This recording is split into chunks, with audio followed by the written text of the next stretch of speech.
అమ్మ పోలీసులు వచ్చేస్తున్నారు. దొరికాడా?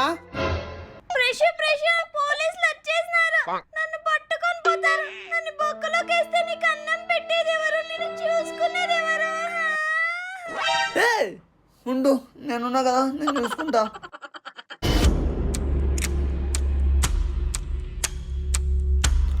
ఏంది వీడు బిత్తర చూపులు చూస్తున్నాడు? రేయ్, ఆ పని చేసింది నువ్వే కదా? సార్ ఏదో తెలియక చేసినాను సార్, వదిలేండి సార్. రేయ్, నీ మీద 320, 420, 520 అన్ని కేసులు నీ మీద రారా? Sir sir sir sir sir sir sir దొంగ దొరికాడు సార్. ఏంటయ్యా, నేను కాదని చెప్పాలిగా. అమ్మయ్య, ఇంకా నా కోసం వచ్చినాడు అనుకున్నా. అమ్మో.